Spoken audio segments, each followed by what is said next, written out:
Now, after 14 years of construction, Ethiopia has officially inaugurated a controversial mega dam. Built over the rated a controversial mega dam.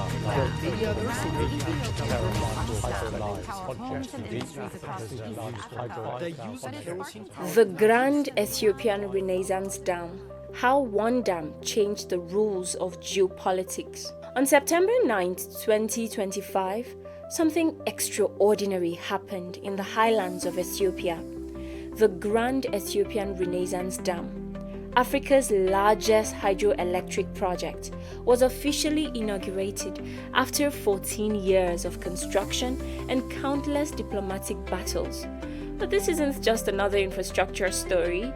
This is about how a single dam fundamentally rewrote the geopolitical rulebook for an entire region. Think of it like this. For over a century, Egypt had been the CEO of Nile River Inc., making all the major decisions about water flow, while Ethiopia and other upstream countries were treated like junior employees. GERD didn't just change the org chart, it staged a complete corporate takeover. The problem, when geography becomes destiny. To understand why GERD matters so much, you need to understand Ethiopia's energy poverty crisis. In 2011, when GERD construction began, 77 million Ethiopians, over 75% of the population, had no access to electricity. That's like having 3/4 of the United States living by candlelight in the 21st century. Ethiopia was stuck in what economists call an energy trap. Without electricity, you can't industrialize. Without industry, you can't generate the revenue to build power infrastructure. It's like needing experience to get a job, but needing a job to get experience. The country's total electricity generation capacity was around 2,300 megawatts in 2011, less than what a single modern nuclear plant produces. Meanwhile, the Blue Nile, which flows through Ethiopia's highlands, carries enough water to power the entire region. Ethiopia was like someone sitting on an oil field but unable to afford a drilling rig. The gamble, betting everything on Blue Nile water. In 2011, Ethiopia made a decision that would change everything. They announced plans to build a $4.2 billion dam on the Blue Nile, entirely with domestic funding. To put this in perspective, that's like Bangladesh deciding to build its own space program without any international help. Why domestic funding? Because international institutions like the World Bank refused to finance the project due to downstream opposition. Egypt and Sudan were essentially holding veto power over Ethiopia's development, and Ethiopia decided to break that veto with their own money. The economics were brutal but logical. Ethiopia's annual government budget was around $8 billion in 2011, meaning GERD would consume over half the national budget. But the alternative, remaining energy poor while sitting on enormous hydroelectric potential, was even more expensive in the long run. The engineering marvel, building Africa's biggest dam. GERD isn't just large, it's massive in ways that are hard to comprehend.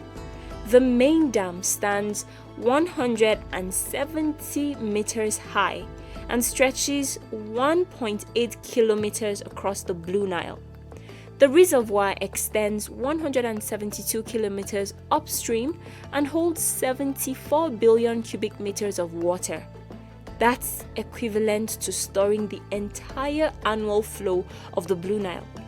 But building it required solving enormous logistical challenges. Everything had to be transported to a remote location in Ethiopia's highlands. Over 25,000 workers labored in shifts around the clock for 14 years. The project used more concrete than many entire cities, all mixed and poured in one of Africa's most challenging terrains. The technical specs tell the transformation story. 13 turbines generating 5,150 megawatts total capacity, producing 15,760 gigawatt hours annually. That's enough electricity to power more than 120 million people, exceeding Ethiopia's entire population. The business model: from energy importer to regional power hub. GERD transformed Ethiopia's position in the regional energy market from buyer to seller almost overnight.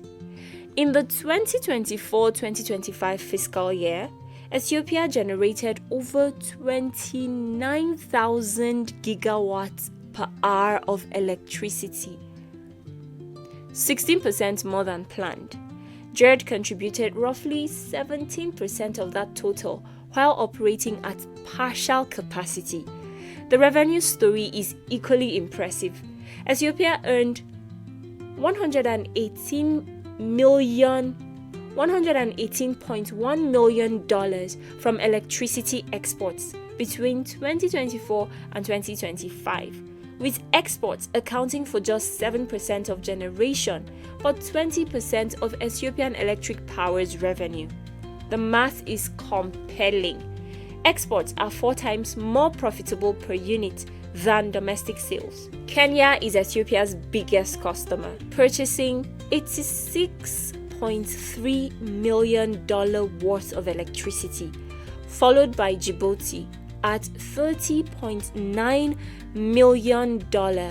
Sudan, ironically, imports $900,000 worth of Ethiopian electricity despite opposing GERD's construction.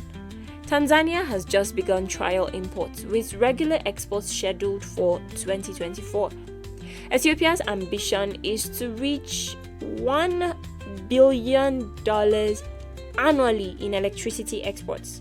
That's optimistic, but the trajectory suggests significant growth potential as regional demand increases and transmission infrastructure expands. The downstream dilemma: when one country's solution becomes another's crisis. While Ethiopia celebrates its energy revolution, Egypt and Sudan face an existential water crisis. Egypt depends on the Nile for over 90% of its water supply. Any significant reduction in flow threatens agriculture, industry, and the livelihood of 100 million people. The numbers are stark. Studies suggest GERD could reduce water flow to Egypt by up to 25%. That's like taking away 1/4 of a country's water supply without their consent. For Egypt, this isn't a development issue, it's a survival issue. Sudan's situation is more complex. Initially, Sudan supported GERD, hoping the dam would regulate flooding and provide development benefits. But Sudan's position shifted as technical concerns mounted. The country now worries about dam safety, coordination of water releases, and impacts on Sudan's own hydroelectric facilities. The safety issue is particularly serious. Studies suggest that catastrophic failure of GERD's Saddle Dam, which holds 89% of the reservoir water, would cause devastating downstream floods. For Sudan, located directly downstream, this represents a potential humanitarian catastrophe. The Geopolitics revolution, rewriting the rules of river politics. GERD has fundamentally altered who controls Nile water politics. For over a century, Egypt maintained effective veto power over upstream Nile projects, backed by colonial-era treaties and superior military and economic power. The 1959 Nile Waters Agreement between Egypt and Sudan allocated 55.5 billion cubic meters annually to Egypt and 18.5 billion to Sudan. With zero allocation for upstream countries, this agreement essentially treated Ethiopia, Uganda, Kenya, and Tanzania as non-entities in their own river system. Ethiopia consistently rejected these arrangements, arguing that as the source of 85% of Blue Nile water, it has sovereign rights to develop the river, But until GERD, Ethiopia lacked the economic and technical capacity to challenge Egypt's dominance. GERD changes everything. As analyst Rashid Abdi noted, Ethiopia is now asserting its power while Egypt's influence has waned, losing its privileged position regarding the Nile. This shift extends beyond water rights to broader regional leadership. The legal framework battle, old treaties versus new realities. In October 2024, the Nile Basin Cooperative Framework Agreement officially entered into force after South Sudan's ratification.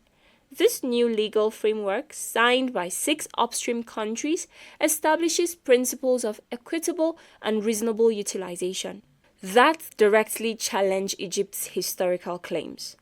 The CFA creates the Nile River Basin Commission with authority to facilitate cooperation and manage disputes. This institutional framework gives upstream countries legal backing for water development projects, potentially opening the door for additional dams that could further reduce downstream flows. Egypt and Sudan refuse to recognize the CFA, but their opposition is increasingly irrelevant. With 6 countries bound by the new framework, the CFA creates a competing legal structure that undermines Egyptian claims to fixed water allocations. The negotiation stalemate when diplomacy meets concrete reality. Despite 14 years of negotiations, no binding agreement governs GERD's operation. The talks reveal fundamental disagreements about sovereignty, development rights, and international law. Egypt demands 3 things: guaranteed minimum water releases, coordinated operations with the Aswan High Dam, and binding safety protocols. Ethiopia rejects any limitations on its sovereignty and refuses to commit to specific water release schedules. The deadlock reflects competing legal principles. Egypt argues that international law requires preventing significant harm to downstream users. Ethiopia cites principles of equitable utilization that give upstream countries development rights. By September 2025, when GERD was inaugurated without any agreement in place, it became clear that Ethiopia had chosen unilateral action over a negotiated compromise. The dam's completion effectively ended any leverage Egypt or Sudan might have had over its operation. The environmental wild card, unintended consequences. GERD's environmental impact extends far beyond the immediate reservoir area. A multi-year study by the Geological Society of America warns that reduced water flow could have devastating effects on Egypt's Nile Delta. The study suggests that GERD could reduce silt deposits in the delta while natural subsidence continues. This combination could result in parts of the delta being submerged by Mediterranean waters by century's end, affecting millions of people in one of the world's most densely populated river deltas. Seismic risks add another layer of concern. Storing 74 billion cubic meters of water, equivalent to 74 billion tons of pressure in a geological active region, could trigger increased earthquake activity.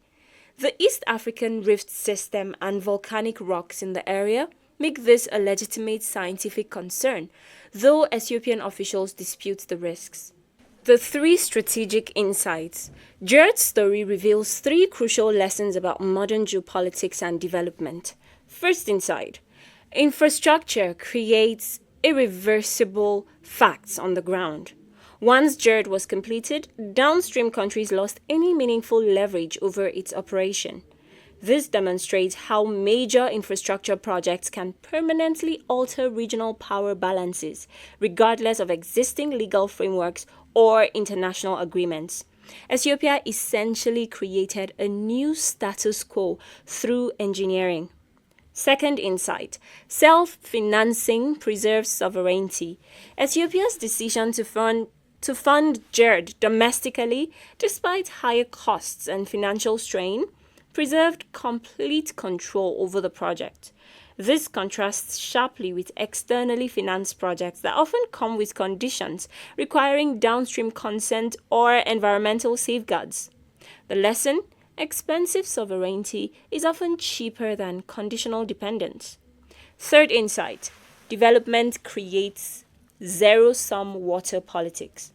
Unlike many international disputes where compromise solutions exist, transboundary water allocation often involves fundamental trade-offs.